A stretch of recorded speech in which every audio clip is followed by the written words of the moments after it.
A minha ideia de apresentação de hoje é trazer alguma coisa que não seja simplesmente cultura, mas alguma coisa que possa ser útil para a vida de vocês, no sentido de compreender melhor a medicina no todo.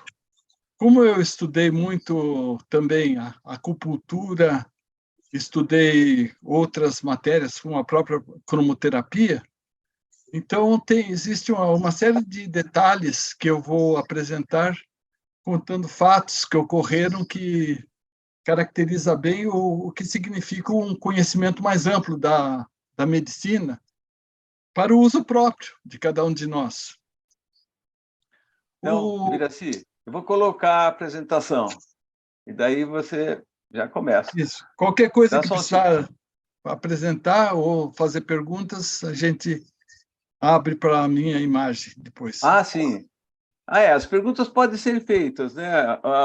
Você começa, como é que você prefere fazer? Faz a apresentação e depois abre a pergunta, ou pode fazer pergunta ao longo? Como é que você prefere? Vamos fazer intercalado, fica mais fácil. Tá bom, então o pessoal eu completo um quadro, por exemplo, de explicações, e aí fazem sobre o quadro de explicações as perguntas. Tá bom, então o que eu vou pedir é o seguinte: vocês desligam o microfone. Se alguém quiser fazer uma apresentação, fazer uma pergunta, daí liga o microfone, faz a pergunta e desliga, tá bom? Então, eu vou Roberto vai poder fazer pergunta? Oi, fala, Ari. O Roberto vai poder fazer pergunta toda vez que quiser? Pode fazer. Wagner, tá bom. Quem sabe usa a mãozinha, Wagner. O ideal é colocar a mãozinha, concordo. Coloca a mãozinha e daí eu chamo para a apresentação, para pergunta, fazer pergunta. Vamos lá. Biraci, você está com a palavra. Então, a cromoterapia, ela se caracteriza pela utilização de cores em tratamentos de saúde. Quando a gente fala emprego de cores, a gente está, teoricamente falando, das cores visíveis. Mas a gente vai ver durante a apresentação que muitas vezes as cores não são visíveis. Porque o problema não é a visão da cor, e sim a projeção da cor. Primeiro slide. Segundo. Então, vamos fazer uma breve introdução no assunto medicina. Seguinte. A maior preocupação da humanidade sempre foi, evidentemente, o aspecto de saúde. Então, desde a antiguidade, o homem ele sempre tinha essa preocupação, e inclusive nas pagelanças, coisas que ocorriam há 4, 5 mil anos atrás, era muito comum a ligação das pessoas ao tratamento da saúde, muitas vezes acreditando que fossem coisas sobrenaturais as causas da saúde. Mas foi só por volta de 1600, 1700, que as coisas começaram a aparecer mais claramente para a saúde. Foi justamente quando a medicina, que ficava totalmente na mão da religião, principalmente do cristianismo, ou do catolicismo, talvez, que começou a ser contestado pela ciência. Então, nesse período, começaram a aparecer pessoas interessadas em tratamentos de saúde, porque tinha dois tipos da saúde na época. Por exemplo, por volta de 1600, aproximadamente, a saúde era tratada pela medicina como se fosse uma desobsessão do indivíduo que estava doente. Então, aconteceu muito na Espanha, as pessoas que eram picadas pela aranha tarântula, ou tarêntula, como queiram, elas eram tratadas através da música, porque a música fazia com que a pessoa ficasse agitada de tal forma como se ela tivesse sido picada pela tarântula. A tarântula dava um desequilíbrio, um desconforto violento na pessoa, e a pessoa muitas vezes acabava morrendo com febre e tudo mais. E com a aplicação da música, que daí veio a tarantela, que é a música feita para tratamento da picada de tarântula, que depois virou mais música do que tratamento, que surgiu a percepção de que a música faria efeitos. É nessa época também que surgem, por exemplo, o mermerismo. Mermerismo é uma percepção de que nós temos capacidade de doar energias. O mermerismo é muito usado na cromoterapia, por isso que nós pusemos ele aí como uma coisa importante. E, na época, o mermerismo eram como se fossem pessoas que aplicassem a massagem, mas sem tocar no indivíduo. E pôde-se constatar que isso fazia efeitos positivos. Outra coisa que apareceu também naquele período, que facilitou muito a compreensão da doença, foi os estudos de Pasteur, que descobriu que os micro-organismos eram os causadores das doenças, principalmente em infecções hospitalares. E é tão interessante o fato que naquela época se repete coisas que acontecem hoje, é que naquela época, 1750, por aí, mais ou menos, se constatando o fato dos micro-organismos, dos micróbios, principalmente, se obrigava que nos hospitais os médicos lavassem as mãos antes das operações, porque isso não era comum, e eles não faziam isso, porque eles não acreditavam que existiam os micróbios, porque os micróbios eram só vistos por aqueles estudiosos. Então, os médicos que não faziam isso, muitas vezes acabavam sendo punidos, porque não queriam cumprir as ordens de utilizar o lavar as mãos, o hábito da higiene dentro dos hospitais. Surgiu também nessa época, 1750 mais ou menos, a homeopatia, através do Hahnemann. O Hahnemann tem uma coisa interessante, que ele descobriu a homeopatia, ele era um médico alopata, e que, na ocasião, perdeu os 4 filhos dele com moléstias infantis. E ele acabou descobrindo a homeopatia através da observação de fatos de pessoas que utilizavam de determinadas substâncias e que essas substâncias faziam bem à saúde.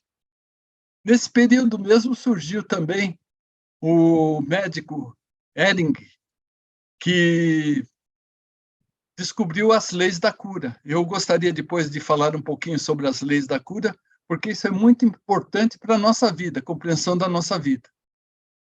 E os efeitos da música também, como já falei anteriormente. Só que o ambiente, nessa época, 1750, 1800, 1800 e pouco, era um ambiente extremamente hostil. A medicina, que era puramente empírica, não era de observação, era simplesmente de experimentar e fazer a coisa funcionar. Tanto assim que, por exemplo, os melhores médicos da época, por exemplo, eram aqueles que, por exemplo, faziam uma amputação em 10 segundos, 15 segundos, que até se batia recordes mundiais de amputação, porque era feita a seco, não existia anestesia. O indivíduo ia cortar uma perna por uma razão qualquer, a serra tinha que cortar depressa e vetar a saída de sangue, porque a pessoa podia morrer de hemorragia, ou de dor até.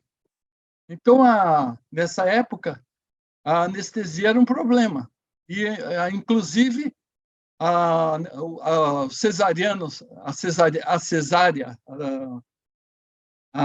operação cesariana só surgiu, apesar dela ter surgido por volta de 1600, 1 ou 2 casos, ela efetivamente passou a ser utilizada quando se podia fazer a anestesia.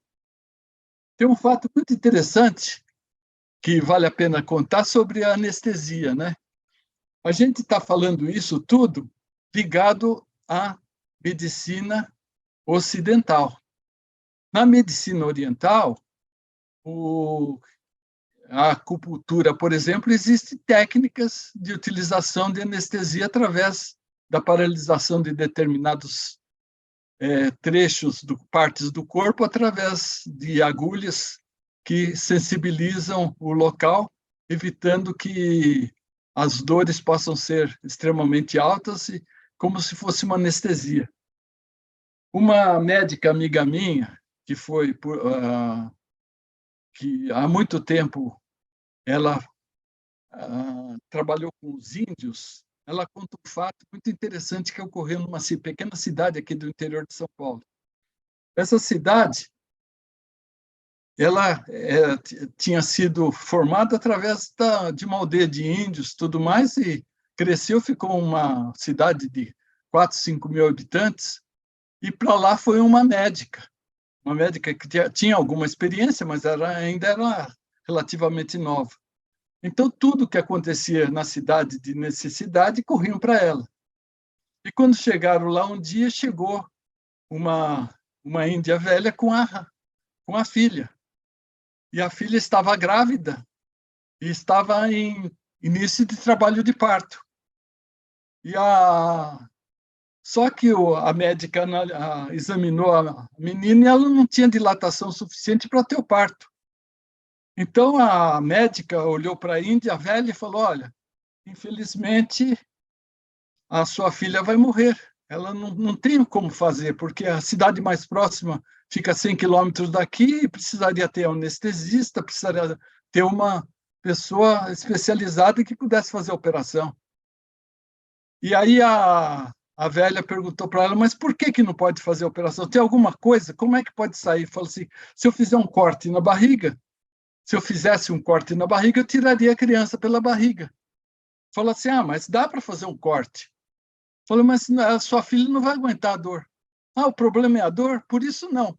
Pegou 2 pequenos bambus e tocou uma região do pescoço da filha, apertou e falou: pode fazer a operação, que ela não vai sentir dor nenhuma.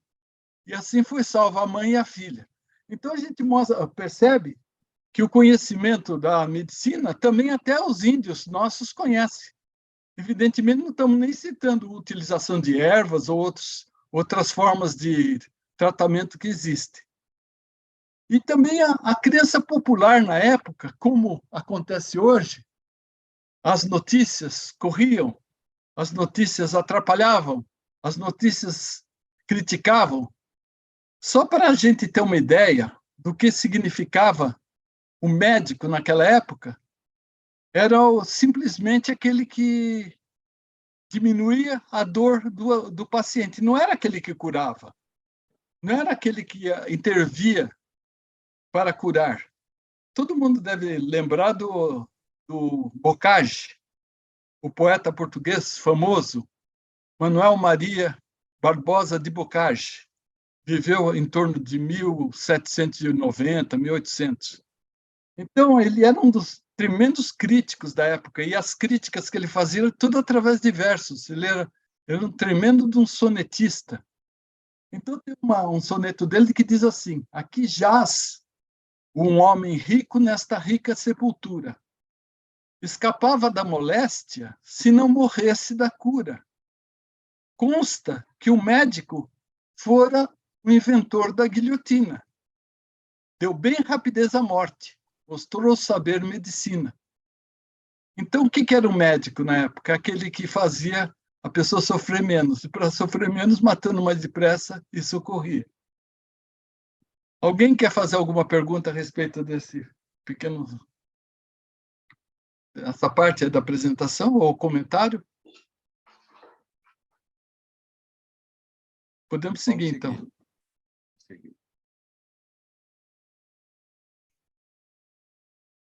A medicina e sua evolução. Então, vamos lá. Olha, a medicina, dessa época, de 1800, 1900, foram descobertas uma série de coisas, principalmente, por exemplo, a homeopatia, que teve um crescimento muito grande. Também aconteceram, através da ciência, os processos anestésicos, os processos de isolamentos, outros processos e uma série de medicinas paralelas, como a utilização de ervas, tudo mais. Mas, efetivamente, ela mudou de escala quando passou-se a entender o contexto de medicina não de curar um doente, mas tratar de um doente dentro de um contexto complexo. Então, aí temos o conceito de holística. O conceito de holística, ela caracteriza que o indivíduo ele não é simplesmente um corpo doente. Ele também é um corpo com problemas energéticos e ele também é um corpo com o mental doente. Então, é evidentemente que todo mundo lembra lá de trás do Platão, que falava mente sana em corpo são, que tinha já um contexto de que devia existir uma ligação entre a mente, o corpo e, no caso, a energia também. Quando se passou a ter essa compreensão, independente dos tratamentos existentes, é importante lembrar isso, é independente dos tratamentos existentes. Porque muitas vezes nós falamos assim, o médico homeopata, alopata, o médico alopata, ele dá remédios que atuam geralmente no corpo, porque é material que a pessoa ingere. Ele pode ter uma visão holística. Muitos médicos chegam e falam assim, olha, o que aconteceu com você? Você teve algum choque? O que está acontecendo? Talvez seja interessante você analisar a sua parte alimentar. É importante você analisar os seus conceitos sobre a vida. Você talvez não esteja muito feliz. Eu vou te dar o tratamento necessário para os sintomas físicos que você está tendo. Mas eu oriento você a pensar em outras coisas também. E muitas vezes até indicado pessoas que fazem outros tipos de tratamento. Então, a saúde, a partir de 1950, 1960, começou a ter uma revolução. E o interessante dessa revolução é que ela não surgiu simplesmente na parte da medicina ou da psicologia como um contexto holístico, mas também do universo como um contexto holístico. Até 1950, acreditava-se que o universo era feito só da matéria que a gente vê, que a gente enxerga.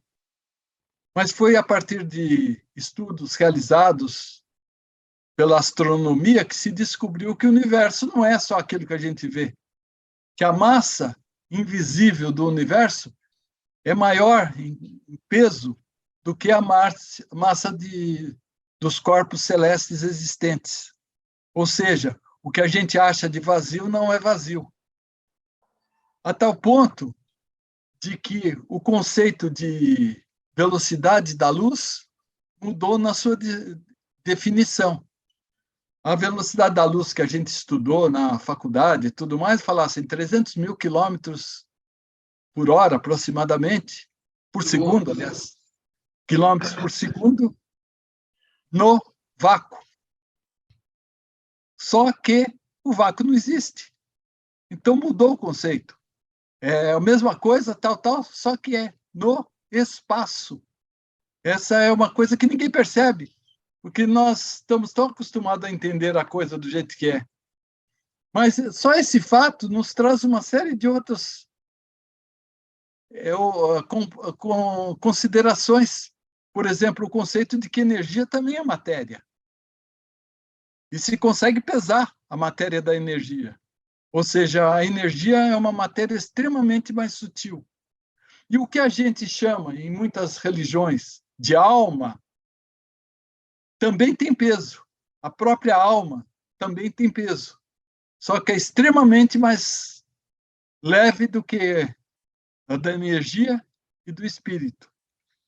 No contexto da cromoterapia, que é o assunto que nós vamos falar, nós vamos perceber que existe uma percepção clara da energia e uma percepção clara da matéria física, assim como existe uma percepção da existência de uma alma, do espírito ou de alguma coisa que rege tudo isso harmonicamente. Então, vamos ler a definição de Pasquero. Pasquero é italiano, um médico italiano famoso, ele dizia: saúde é um estado de harmonia entre as partes do organismo, entre pessoas como um todo, como o cosmos. Então, não é só a pessoa, mas o ambiente que a pessoa está. E a ligação que essa pessoa faz com o seu ambiente de vida, as relações que ela tem com o seu ambiente de vida, faz com que ela tenha uma saúde. Vamos imaginar o nosso grupo aqui que eu estou participando hoje. Se vocês não tivessem uma harmonia de ligação, de conforto, de liberdade nesse grupo, será que vocês estariam com saúde suficiente ou estariam participando contrariados do grupo? De forma nenhuma estariam bem. Estariam contrariados, falando: não posso falar, ninguém permite, só alguns têm privilégio, outros não têm. Ou então, eu não estou bem, eu vou atrapalhar o grupo porque eu gosto de atrapalhar. Não, é porque existe uma harmonia, um gosto, um prazer de participar. Deve considerar também as reações consigo mesmo. Como é que você lida com os seus problemas, com as suas contrariedades? Como as relações humanas, que é o que nós comentamos, o que implica estudar o estado psíquico e ambiental de toda pessoa que perdeu a harmonia da saúde. Então, com essa holística que ele apresenta aqui, diz o seguinte: você tem que pensar no corpo, é claro, que o corpo é o que nos dá o fato de estarmos vivos. Mas o desequilíbrio do corpo pode significar causas como a relação do ambiente que vivemos e a da relação conosco mesmo. Ira, tem Diga. o Roberto Matiello quer fazer uma pergunta. Pai, Roberto. Pois não. O Biraci, desculpa te atrapalhar aí, tá? Não está atrapalhando. É que você fez uma afirmação que me deixou um pouco com dúvida. Você disse que alma tem peso. Bom, primeira pergunta, existe alma? E segunda, como se prova que ela existe? Então, eu gostaria que você estudasse alguns assuntos ligados a isso. Por exemplo, tem um livro chamado O Livro dos Espíritos, no seu contexto inicial, ele fala sobre sobre um aspecto científico de análise. Ou então um livro chamado... Desculpa te interromper, eu já li o Livro dos Espíritos. Então, eu vou te passar um outro. Por favor. Outro livro. Jean Charon, O Espírito, Esse Desconhecido. Jean Charon não é religioso, é um metafísico francês que viveu, não sei se está vivo ainda, mas foi em torno de 1980 que escreveu esse livro. Jean Charon, O Espírito, Esse Desconhecido. E ele analisa... Oi? Não, depois você, se for possível, depois você coloca o nome desse livro no grupo e também o nome dos 3 livros que você escreveu no grupo, que eu acho que deve ser muito interessante. Tá ok, sem problema. Tá. Então, voltando. E tem um outro contexto que aí foi uma licença que eu tive para falar sobre o que eu diria saúde. Saúde é um estado de espírito. Saúde é um estado de espírito. Você pode ver, por exemplo, uma pessoa que esteja totalmente com problemas físicos, com uma série de situações, e aí pergunta para ela: e aí, como é que está? Não, está tudo bem, estou bem mesmo. E ela está sendo sincera. Então, de uma certa forma, saúde é um estado de espírito também. Agora, de bem-estar físico, psíquico e social, agora que tem o ponto, é duradouro e estável. Porque uma pessoa na UTI, ela pode estar estável, mas não está com a saúde boa. Ou pode não ser duradoura, né? Onde o comportamento e a busca dinâmica do crescimento espiritual, que se resume em amar ao próximo a cada ação que realiza. O próximo no sentido do conceito de si próprio ou outro, né? Vamos seguindo. O livro Um Só Caminho foi um dos livros que o Biraci escreveu. Então, vamos lá. Vai, Bira. Eu ia mostrar uma outra coisa aqui, depois eu mostro. conhecermos como ocorre a doença e sua cura. Então, o Ehring, por volta de 1780, por aí, ele notou o seguinte, que quando você toma um remédio,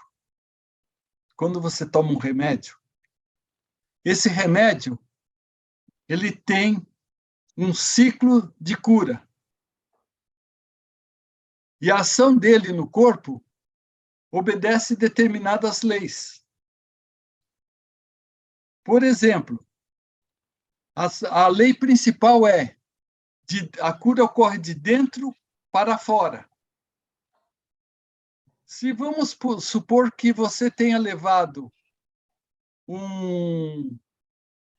tenha tido uma infecção na garganta e você tomou um remédio para a cura na garganta.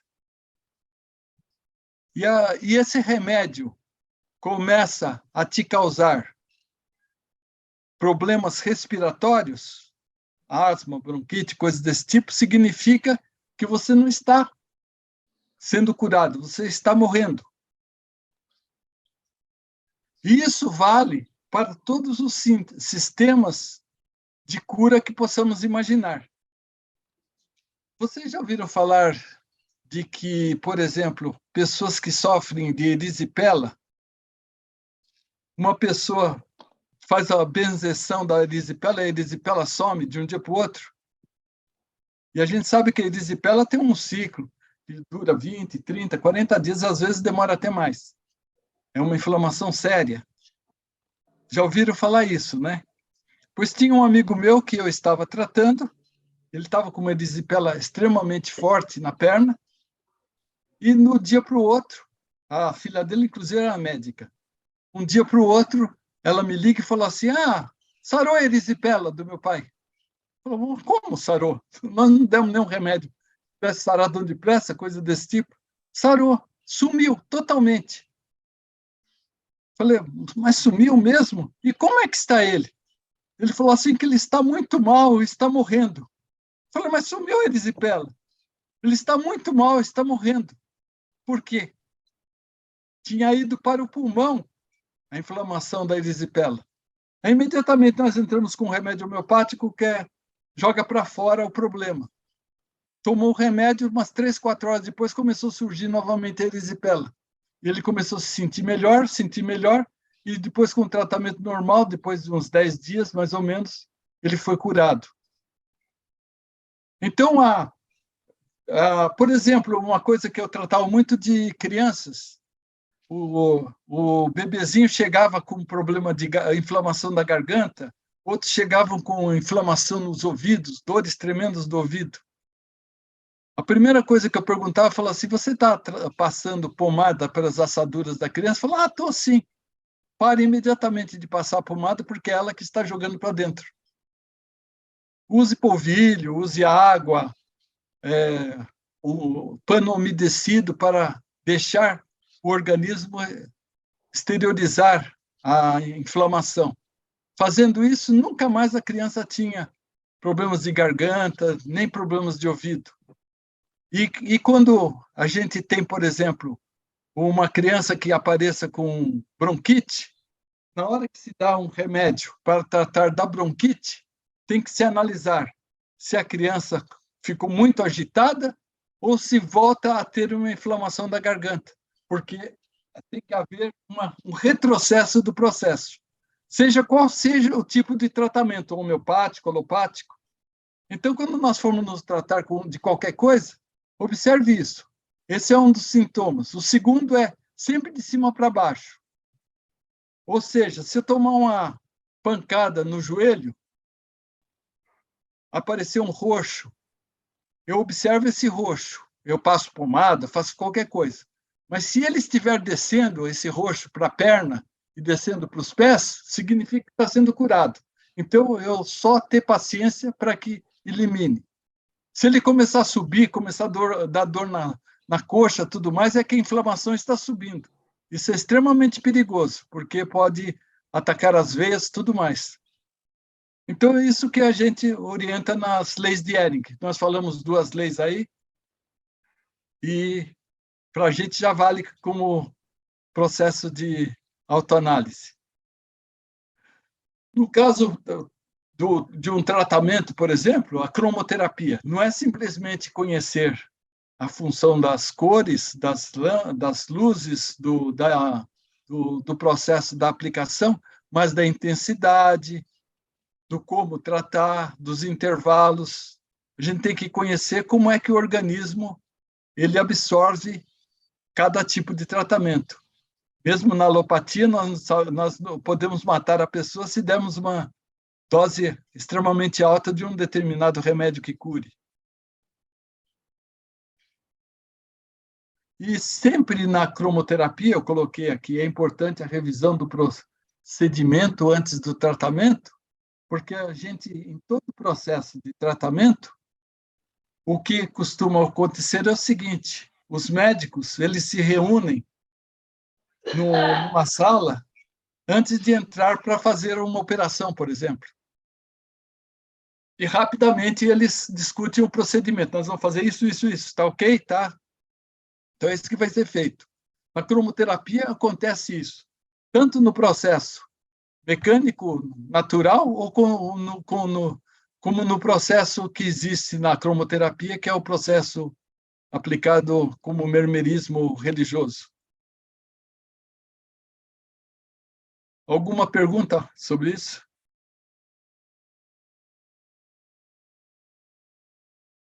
Não? Continuamos, então. Eu tenho uma pergunta. Pois não. Desculpa. Outra vez. Desculpa, o Ari vai me dar licença, eu vou fazer outra pergunta.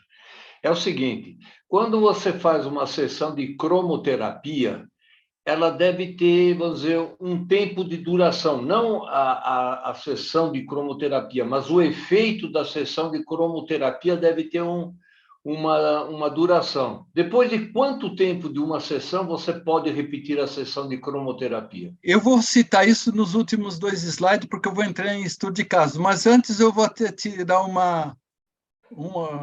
a ansiedade, digamos assim. Eu acho que eu estou sofrendo de ansiedade. Então, em Brasília existe um hospital, maternidade, que usa a cromoterapia como um dos métodos de tratamento. Usa a acupuntura, tudo mais, e usa a cromoterapia. Então, num dos partos que estava acontecendo, ocorria que a paciente não tinha dilatação suficiente e as dores que ela estava sentindo eram extremamente altas. Eles começaram a fazer uma aplicação de cores projetadas e após 15, 20 minutos, ela já estava em condições de ter o parto normal, sem nenhum problema de dores e sem anestesia necessária. Então, dependendo do caso, é muito rápido, muito lento, mais ou menos, e a gente vai ver a frequência. Ok. Quadro de tratamentos.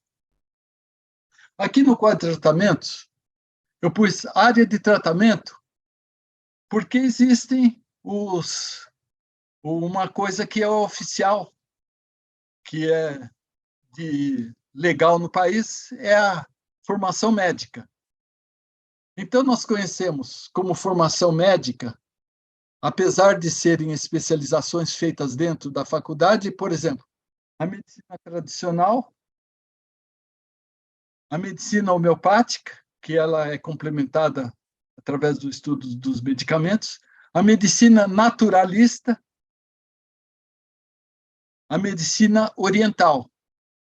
A medicina oriental é a que mais diverge das anteriores, porque as anteriores se divergem pelo elemento usado no tratamento. O tradicional são medicamentos químicos, o homeopático pode ser químico ou não, mas são medicamentos manipulados homeopaticamente. Medicina natural, que são muitas vezes ervas, utilização do calor, do frio, do gelo, da água. A medicina oriental, que tem vários tipos de estudos dentro da medicina oriental. Então, a medicina oriental, além de todo o conhecimento de do corpo da pessoa, aí nós temos o conhecimento da acupuntura, que vocês viram na semana passada, aí o conhecimento do shiatsu, conhecimento da moxa e o conhecimento prático do doin. Então, o que acontece muitas vezes é que nós encontramos técnicos de acupuntura, por exemplo, que sabem realizar o tratamento perfeitamente de problemas específicos, assim como médicos tradicionais. Tenho amigos meus que fazem isso, que eles são médicos, mas fizeram cursos técnicos de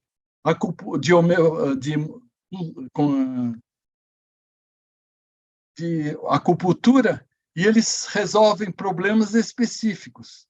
Mas, para a gente fazer uma separação das duas coisas, o médico oriental, se você for no médico oriental tratar de acupuntura, ele vai te aplicar cerca de 32 pontos no seu corpo. Não vai aplicar só. Se você falar, eu estou com um problema aqui no fígado, na região do fígado, ele não. Tá bom, é a região do fígado.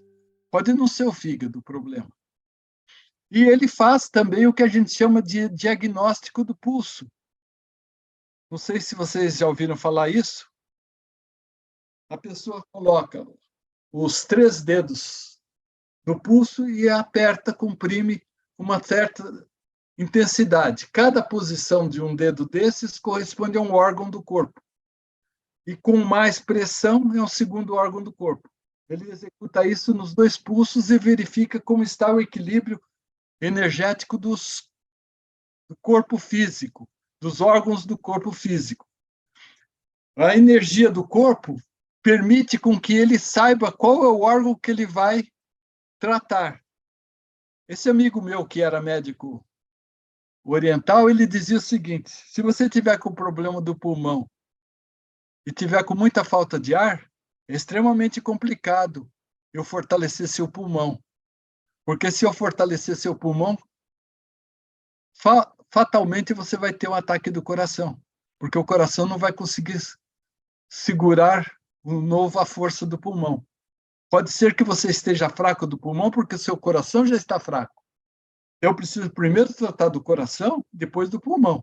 E, evidentemente, para fazer com que você permaneça vivo até eu terminar o tratamento. Então, a medicina oriental tem esse aspecto, diferente do simplesmente o técnico de acupuntura, que existem muitos de boa qualidade, mas que não são médicos. Que a gente poderia correr o risco, se fosse tratar de um assunto mais grave, com eles. A mesma coisa acontece com a cromoterapia. A cromoterapia, em todos os hospitais, existe um médico que vai fazer o acompanhamento e vai fazer a receita, aquela receita que o Roberto comentou, como é que ocorre, como é que faz, tudo mais. Qual é o número de aplicações, se existem avaliações. Porque na medicina oriental, a avaliação é feita em cada aplicação. Então, geralmente, é feita uma aplicação a cada 5 dias ou uma aplicação por semana, até a pessoa melhorar, e aí faz uma aplicação por mês, no caso da medicina oriental. Na cromoterapia também tem seu ritmo de acordo com o estado da pessoa, se é mais grave ou menos grave. Então, é interessante a gente ficar ouvindo falar sobre tratamentos médicos que existem. Alguns são utilizados cotidianamente, outros são utilizados de vez em quando.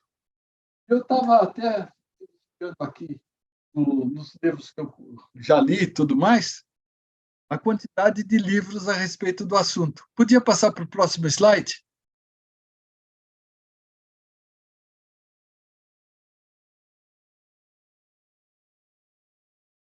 Então, eu separei nesse segundo slide algumas técnicas de apoio.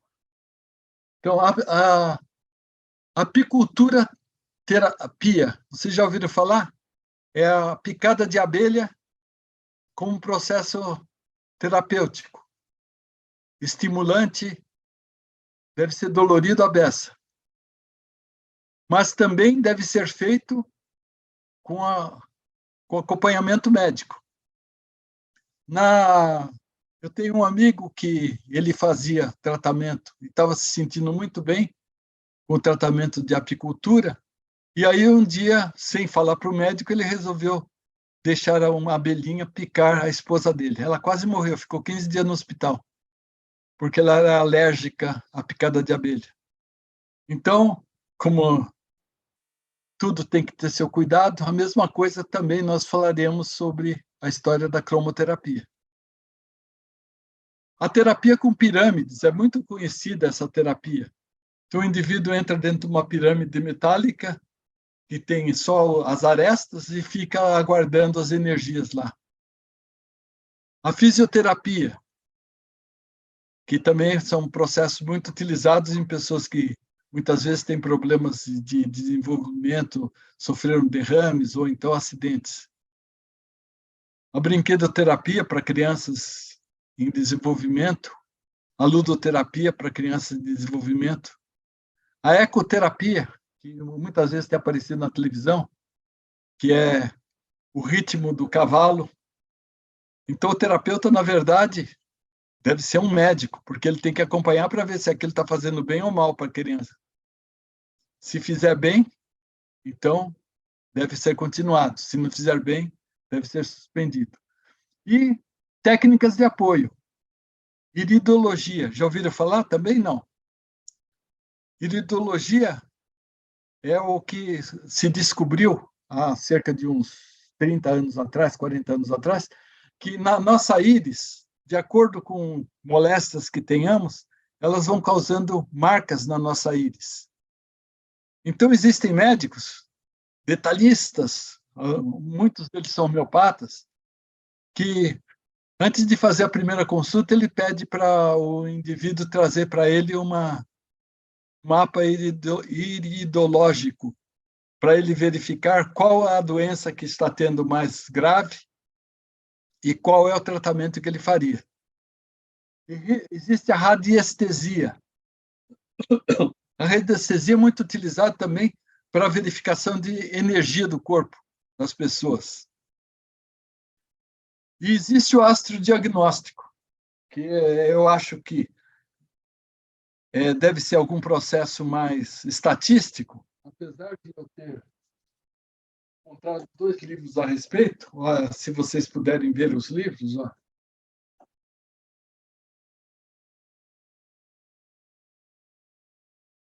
São livros... Depois você passa o nome do livro, tá? Tá. Então, livros de astrodiagnóstico, ou seja, através da astrologia, fizeram o mapa astrológico da pessoa e acham que, de acordo com o quadro de pesquisa, notaram que os piscianos têm mais problemas em tais órgãos, os taurianos em tais órgãos, e definiram um tratamento dessa forma. Quem lembra do biorritmo? Alguém lembra? 1980. Vocês lembram disso, não? O biorritmo? Sim. Não. Era o Lembro, seguinte, sim. era Fala. um mapinha que era Imagina. feito por um computador simples, por uma máquina de calcular que fazia um mapa dos principais ciclos energéticos. Então, era do vital, do físico e do emocional. Então, tinha pessoa que não saía naquela semana para trabalhar se não tivesse o biorritmo, ou se o biorritmo tivesse negativo, ele não fazia nada na vida. A medicina não é por aí, evidentemente.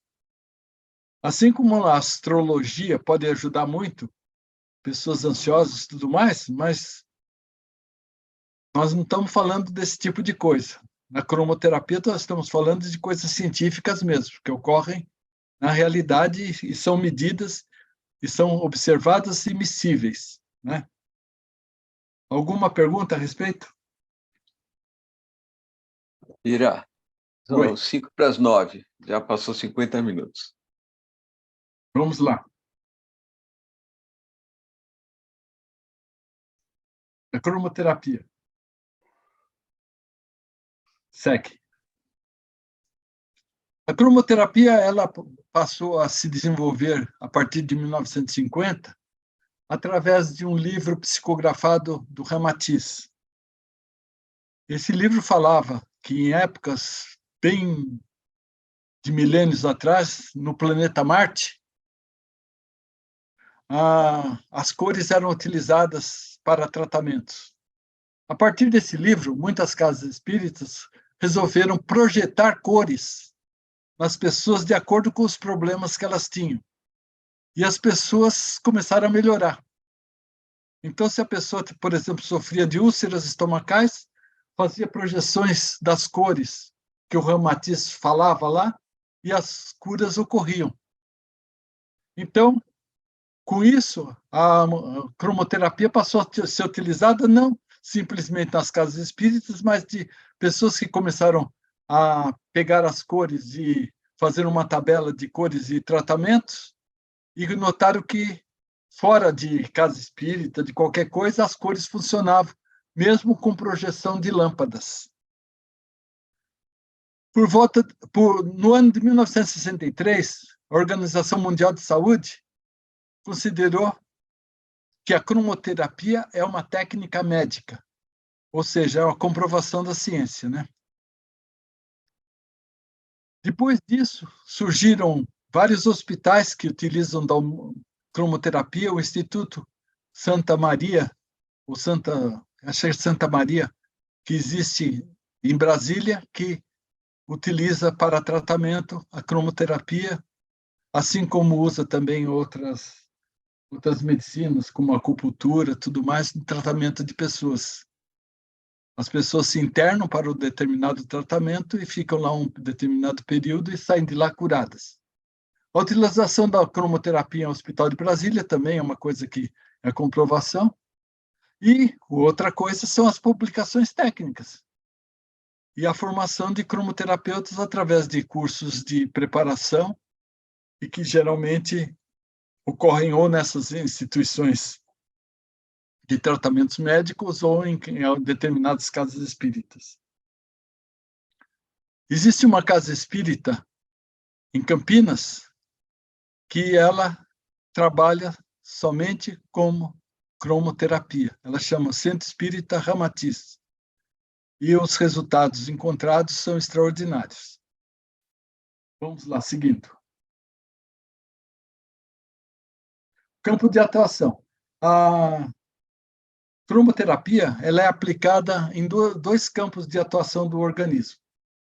Os sistemas orgânicos, sistema nervoso, aparelho circulatório, linfático, respiratório, digestório, urinário, genital, endócrino e esquelético. Então, uma pessoa que esteja com algum problema, por exemplo, respiratório, então vai ser aplicado a cromoterapia na região do pulmão, tudo mais, e as cores adequadas, tudo mais.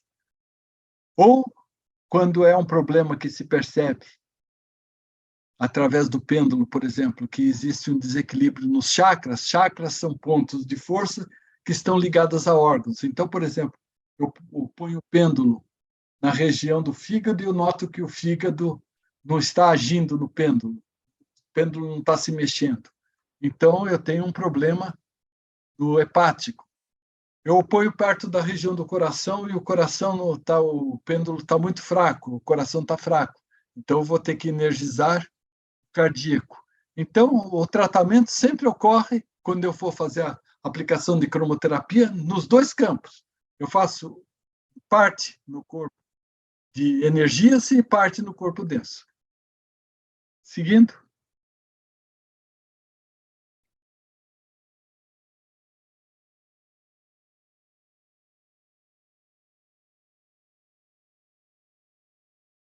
Cores e funções.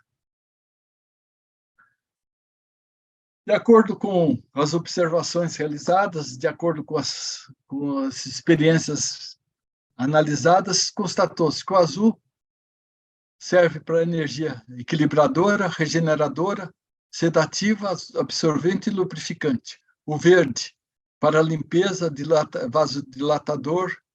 Por exemplo, se eu tenho um problema cardíaco, por problema de engorduramento do coração, eu posso aplicar o verde no sistema circulatório e ele vai fazer o seu devido efeito.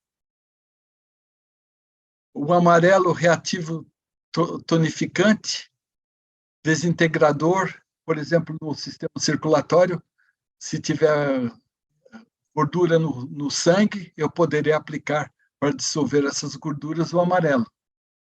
O rosa é acelerador, ativador, eliminador de impurezas, cauterizador. Então, se, por exemplo, tiver uma hemorragia, eu posso, com o rosa, fazer com que essa hemorragia desapareça. Ele serve como cauterizador.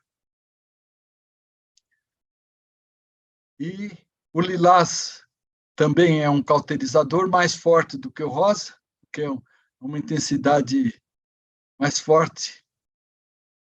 O laranja é utilizado para energizador, só que o vermelho, que seria uma intensidade mais forte do alaranjado, do laranja, não deve ser aplicado, porque ele é tão energético que ele pode destruir células. É como se a luz do sol tem problemas quando determinadas horas do dia em que o organismo absorve mais o vermelho do que o laranja. E o índigo, que é o coagulante. Então, o índigo também se tem que tomar muito cuidado, porque, de repente, ele pode coagular um problema de hemorragia e esse coágulo ir para o cérebro. Então, por isso que a gente comenta, todo conhecimento de medicina é importante e não ter pressa para o tratamento.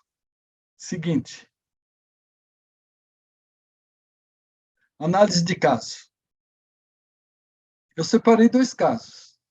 Aí para o Roberto observar. Aplicação prática no hospital. O indivíduo aparece com bronquite.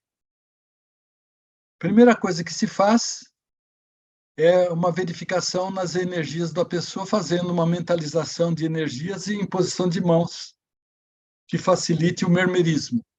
Isso dentro de hospital, hein? Não tem nada a ver com religião isso. Mermerismo sem pensar em religião. Depois é feito 30 segundos de azul no corpo inteiro, ou seja, na aura da pessoa. A aura dá para ser medida pelo Kirlian, né? Então, se mede com o Kirlian, a gente fica sabendo como é a aura da pessoa mais ampla. Tá? O Kirlian é um aparelho que mede a vibração energética da pessoa. 30 segundos de azul na coluna. O sistema nervoso central completo. O sistema nervoso central vai da coluna até o gástrico, até o estômago. Então, faz-se uma revisão da cor aí. Depois faz-se uma doação de energia sobre os brônquios. A doação de energia sobre os brônquios é feita através da aplicação de mão colocada nessa posição assim, onde a pessoa que aplica tem que sentir o calor emergindo da mão e entrando na pessoa. Depois faz mais 30 segundos de amarelo e 30 segundos de azul sobre os brônquios. E depois faz-se um azul geral. A aplicação 3 vezes ao dia até acabar a crise. Depois, uma vez a cada 10 dias, uma vez por dia durante 10 dias. Os resultados que se tem é que a pessoa curada se torna curada em cerca de 20, 25 dias. Por isso o problema da necessidade do internamento, né? Isso é complicado porque a pessoa teria que estar internada para poder receber o tratamento direitinho e tudo mais. E a aplicação espiritual acontece dentro de uma casa espírita, onde o mesmo procedimento é feito, só que sem a aplicação das lâmpadas. Se aplica com mentalização das cores. A diferença é essa, é a mentalização das cores. Então, quando uma pessoa, por exemplo, no caso de uma casa espírita que eu acompanhei uma situação de um amigo meu que estava com câncer no estômago. Ele estava fazendo o tratamento de câncer e o câncer não regredia.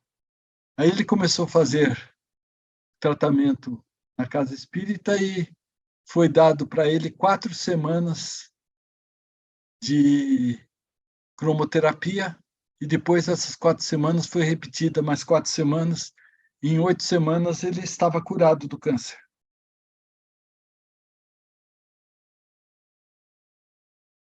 Seguindo.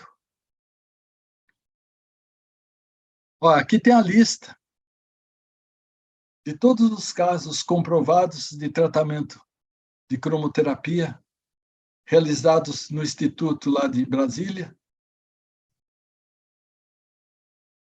e que pode ser encontrado mais detalhes, inclusive os detalhes desdobrados daquele jeito que nós mostramos neste livro aqui. Wagner, você quer abrir, por favor?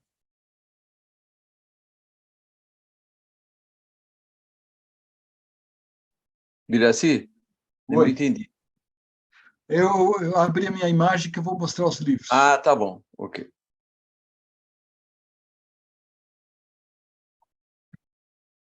Dá para ver o livro? Não. Qual é o nome do livro? Melhor você ler. Cromoterapia aplicada. Ah, tá. Cromoterapia aplicada. Esse livro aqui foi me dado pelo principal estudioso da cromoterapia no Brasil, que foi o René Nunes. Se ele tivesse vivo, ele iria fazer 100 anos no mês que vem. Uhum. E ele me deu esse livro quando ele, sabendo do livro que eu estava preparando de medicina psicossomática, ele marcou um encontro comigo e contou sobre a cromoterapia. O livro estava saindo, o segundo livro dele estava saindo, foi em 1986. Então a gente nota que as terapias alternativas elas tiveram um desenvolvimento extraordinário nos últimos 20 anos do século passado. E hoje a gente está tentando inventar tratamentos novos, sendo que, se a gente estudar os que nós temos em mãos, pode ajudar muito no nosso tratamento, na nossa saúde. Eu vou deixar em aberto, então, para vocês. Cromoterapia aplicada, René Nunes, não é isso? René Nunes, bom, isso. Ok. Carmen, você está sem som. Tá, agora vai. Eu estou falando, só quero desligar a mãozinha agora. Tá bom, perfeito. Eu abaixo, para ficar tranquilo. Obrigada. Muito obrigada, Biraci. Assim, generoso a tua apresentação. Mas eu tenho uma dúvida, Biraci. A fisioterapia usa com muita frequência infravermelho. Né? Não é cromoterapia isso. Não é. Sim, eu queria justamente pensar nisso, né? Como é que a cromoterapia vê essas outras terapias que acabam não usando como cromo, mas que tem dentro dela o estímulo da cor. Eu diria o mesmo que o seguinte, eu vou ter uma área que eu fui professor durante muito tempo, que é da musicoterapia. E na musicoterapia, quando a gente fala assim, a musicoterapia ela é muito boa, ela trata da pessoa com problemas sérios, tudo mais, então a pessoa fala, eu faço musicoterapia em casa. Eu chego em casa, ouço uma música e tal. Isso é uma técnica de utilização da música para o relaxamento, para o prazer, que faz muito bem, mas não é musicoterapia. Então, nós entendemos que a aplicação do calor, a necessidade de tomar sol, tudo isso é processo necessário para a nossa vida e importante, mas não é o tratamento cromoterapeuta. Então, nós não temos nada contra. Principalmente porque se a gente quisesse que a cromoterapia pudesse ser desenvolvida extraordinariamente, teríamos que ter inúmeras clínicas, inúmeros locais de aplicação, inúmeros técnicos, né? E isso não é fácil de se fazer. Perfeito. Roberto. Tem outra degenerativa. Roberto. Roberto. Eu vou... Ele está com a mão levantada, mas está quieto. Não, eu vou falar aqui, desculpe. O Biraci, primeiro de tudo, parabéns pela tua apresentação, realmente excelente, excelente mesmo. Eu queria, por curiosidade, saber, por exemplo, a cromoterapia pode ser usado como um pronto-socorro? Ou só em casos de tratamento a longo prazo? Poderia ser utilizado como pronto-socorro, sim. Mas aí tem aquela história, eu vou contar 2 fatos que ocorreram. Eu, durante 15 anos, eu atendi homeopatia na favela da Vila Prudente. Eu ia lá e atendia 5, 10 pessoas todo sábado. Um dia eu estou saindo de lá e tinha uma pessoa caída na sarjeta e tinha um jovem com a cabeça dela no colo, e ele apavorado. Falou, o que aconteceu aí, né? Eu estava saindo da favela e ele lá dentro. É que ela desmaiou e faz mais de 20 minutos que não acorda. E eu não sei como fazer, preciso levar para o hospital. Aí eu me recordei e falei, não, isso é simples. Deixa eu sentar aqui do lado. Eu sentei do lado dela, pus as pernas dela sobre as minhas pernas e estimulei a suprarrenal dela, que é alguma coisa ligado a do rim. Ok. Então, se eu tivesse uma lâmpada e fosse estimular a suprarrenal dela, eu precisaria ter um local preparado para isso. Em questão de 10 segundos, ela acordou, voltou ao normal, tanto é que ela depois foi caminhando até um carro que deu carona para ela e foi para o hospital, mas praticamente equilibrada. Então, esse é o problema da dificuldade de fazer pronto-socorro. Com homeopatia, por exemplo, dá para se fazer pronto-socorro, só que você precisa ter todos os remédios ali e atuar na hora certa. O caso de uma pessoa que tinha acabado de ter um ataque cardíaco e tinha um remédio homeopático na mão, que era o remédio específico daquele caso, sendo que na homeopatia tem mais de 2.000 remédios. Eu falei para ele, toma uma dose de tal remédio. Ele tomou na hora, chupou o remédio e imediatamente ele começou a sentir menos dor no peito e quando foi para o hospital ficou sabendo que tinha sido um ataque cardíaco, mas que não tinha provocado lesões nenhuma. O Wagner sabe da história da homeopatia, por exemplo, com a mãe dele internada Sim. No Einstein, que não baixava a febre de jeito nenhum. Isso faz uns 2 anos, né? Ou mais, antes ou mais, é mais, uns 3 anos.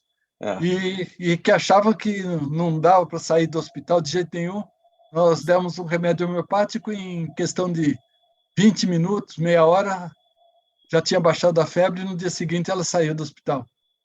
Iraci, a dona Tereza, a mãe do Wagner, vai fazer 100 anos daqui a alguns dias, viu? Dia 8 de fevereiro. Muito amiga minha, dona Tereza.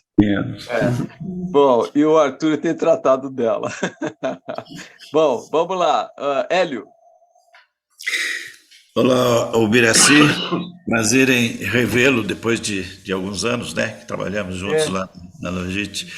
Então, parabéns aí. Fiquei bastante interessado aí na matéria, eu queria fazer uma pergunta. A cromoterapia é adaptada, ou seja, tem eficácia? Porque na lista que você deu lá, eu não vi essas doenças, né? De Eu estou com a doenças lista aqui na mão. Qual? degenerativas, por exemplo, como ela, como Parkinson e outras. É possível esse. Olha, Sabemos que não, por exemplo, Parkinson não tem cura, mas para minorar, vamos dizer, o diagnóstico, é possível? olha, eu na minha crença não de religioso, mas na minha crença de experiência, estudando-se, encontra-se solução. Fazendo-se uma análise correta, tal, e tratando-se do paciente, se encontra solução para isso, sim. Porque se nós analisarmos as outras doenças, por exemplo, uma úlcera, um problema, são também, no seu devido nível, degenerativos, né? Uma úlcera é um problema degenerativo do estômago que não está funcionando direito, um problema hepático, uma cirrose, é um problema degenerativo do fígado e tal. Então, é claro que funciona. Agora, qual é o grau da doença para poder regredir? Entendi. E qual é o interesse do doente? Esse que é o outro problema. Se o Cooperar. doente não está mais afim de viver, ele não está afim de viver, você pode fazer tudo que for para a parte física e energética dele, que a parte mental dele não vai querer viver. A melancolia, a partir de 1920, passou a ser tratada como doença. Então, tem muitos casos de óbito em que na certidão de óbito está escrito morreu por melancolia. Que é a depressão, seria a depressão, né? Seria a depressão de hoje, né? Que hoje é estresse, depressão, tudo mais. Mudou os nomes, mas não mudou a doença. Claro. Tá bom. Legal. Olha, só um depoimento rápido, assim. Eu já fui em outros médicos homeopatas, já fui em um médico que ele tinha fazia 1 hora de conversa, ele lendo num livro, o que podia ser e tal, para lá. O Biraci, você fala com ele e fala, bom, o que está sentindo tal? Daí ele fala, você, quando toma banho, você gosta de água quente ou fria? Você sente isso ou aquilo e tal? Ele faz 2, 3 perguntas, ele já mata a charada. É impressionante. Mas vamos lá, Bira. Mas tem um caso interessante. Eu vou contar mais um casinho rápido. Sabe que o soluço mata, né? Vocês talvez não saibam. O soluço mata.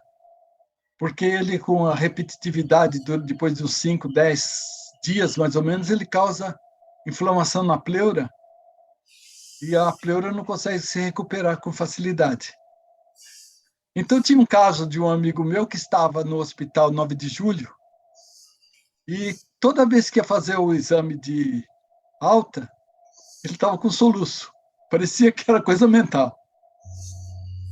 E não saía o soluço. Então, ele passava o dia inteirinho, tal, o médico só amanhã, tal, porque tem que ficar 24 horas, tal, não sei o quê. Chegava lá na hora, ele estava com soluço. Então, um dia eu peguei o remédio homeopático, enfiei no bolso, e invadi o hospital lá, e fui lá e dei o remédio para ele. No dia seguinte, ele teve alta.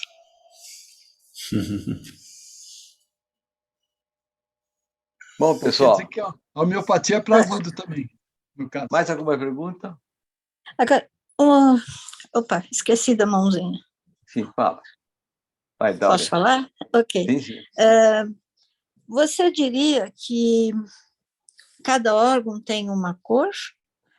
Ou tem determinadas cores têm mais ação sobre determinado órgão? Indo um pouco no raciocínio de semelhante cura semelhante da homeopatia, está me ocorrendo a questão da cor sobre os órgãos. Não é não. Por exemplo, okay. Não. É o seguinte, por exemplo, quando você faz a verificação dos chakras, cada chakra tem uma cor, porque o chakra está ligado ao órgão. Então, por exemplo, O coronário, ele tem uma cor, parece um prata brilhante, extremamente brilhante. O cardíaco tem uma cor rosa muito forte.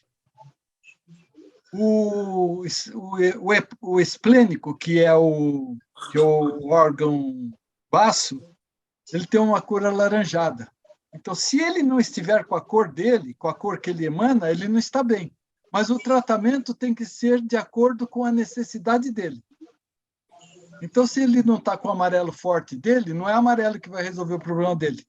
Pode ser que ele esteja com um problema de inflamação. Aí talvez um rosa, ou talvez um azul, que ele esteja com algum derrame interno. Ok. E aí você vai ver isso pela sua história, pela sua anamnese, né? Pela anamnese, ou então o exame normal de alopatia.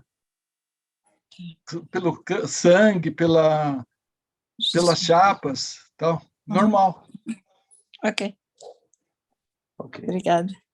Nada. Bom, acho que a gente está chegando. Não tem mais pergunta?